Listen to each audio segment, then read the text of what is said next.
back, relax, and maybe get yourself a snack. Me and you gonna have a little chat about books. Hey guys, I'm here today to do a review of a novella that I recently read and really enjoyed, and that is Down Among the Sticks and Bones by Sean Ann Maguire, which is the second story in the Wayward Children novella series, published by Tor.com, who sent this to me for review, so thank you to them. I really was excited for this book. I really enjoyed Every Heart a Doorway, and I thought it was a fantastic read, and it's set in a world where children have gone through various different portals to other worlds, and they come back and they live in this home, which is essentially like a rehab centre for children who've gone through portals and found themselves in other worlds for years at a time, and then come back to their same timeline and they're age 12 again and they don't know what they're doing with their lives. So the first book is really fun. It follows a kind of mystery adventure story that turns a little bit crime, and it follows these children who are recuperating from their adventures. And I really enjoyed it. I felt like it had some great representation and was really captivating. But I wanted to know a bit more about the actual adventures the children there had had, because we didn't really see that, we just saw the aftermath. And this story is definitely what I wanted. It was following the two characters, Jacqueline and Gillian, who are Jack and Jill, I guess, and they are in the first book. And we follow them on their adventure into another world. So we actually get to see what world they went to, which was quite a bleak one, as you can tell from the cover.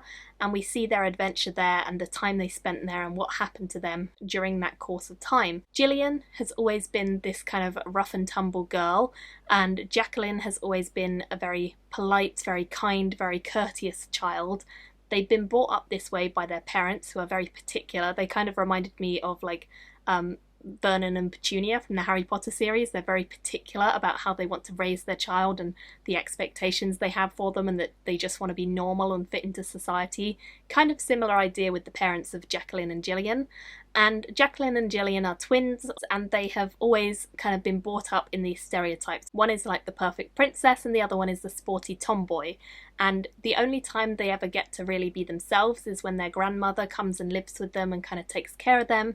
She raises them from the first few months of their life up to I think about age 8 or so, and then after that she is told by their parents to leave because they are happy enough now to take over the running of their children and they don't want her involved in their life, and she gets chucked out basically.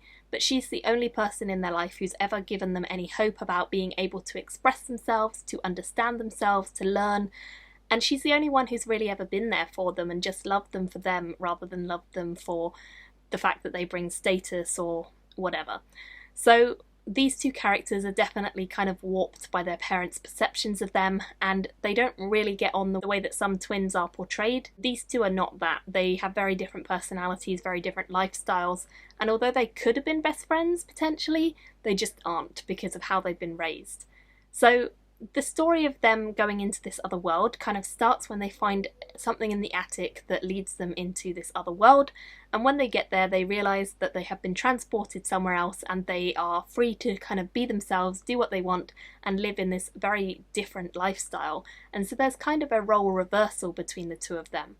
Now, the thing I think I liked most about this is not only the fact that we get a really good adventure story of them going into this other world and having to kind of discover themselves and find out about this world and what's going on here. It's kind of got vampire-esque features to it, so one of the characters that they meet there is a vampire. We also meet a kind of crazy inventor kind of character, and the two of them kind of rule over this world and take in the people who come into it under their wing and teach them their ways. And so Jacqueline and Gillian split up and go off with these other characters.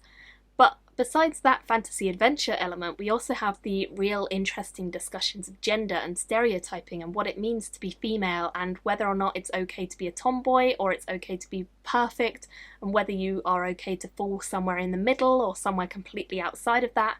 A lot of the discussion in this book focuses on gender, and I really enjoyed it because I felt it was a really great way to discuss gender through the eyes of a story that is just fun and interesting and is beautifully told. We have a kind of omniscient narrator throughout some of the story who's telling us about this lifestyle they lead, kind of in a similar style to A Series of Unfortunate Events, if you know that.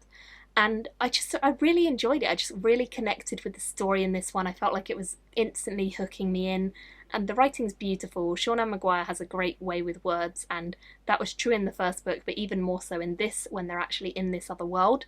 And I just really enjoyed it. I felt like for a little tiny novella, which is quite short, it was filled with stuff that I really enjoyed, and filled with moments that I thought were beautiful. And I read most of this in the bath, so I didn't have my little sticky tabs, otherwise I'd have tabbed a lot of it, but it was just really, really poignant and lovely, and I would 100% recommend this. So if you haven't already picked up the first book in the series, Every Heart a Doorway, then I would 100% recommend that you go and do that. This one, the second one, comes out in June this year, so keep your eyes peeled for it because it will be out then. And Every Heart a Doorway is on the BookTube SFF read-alongs, so if you want to join in with that, you'll be joining in with BookTube SFF. And I would love to have you guys along because I think you're going to really enjoy Shauna Maguire. I'm really getting into her stuff, and I would like to read a lot more by her because I know she's got a few other series out. So thank you so much Tor.com for sending this to me. It was fabulous. I really enjoyed it, and I can't wait to read more of their novellas and also more in this series. I hope she does some more of the different children's adventures because I would love to read them. I ended up giving this a 4.5 out of 5 stars, and I'd love to hear if you guys will be picking it up when it comes out. Do let me know, and thank you all for watching. I'll see you very soon in my next video. Bye! Thank you for watching my video today. Go pick up a book, then come back and chat with me again.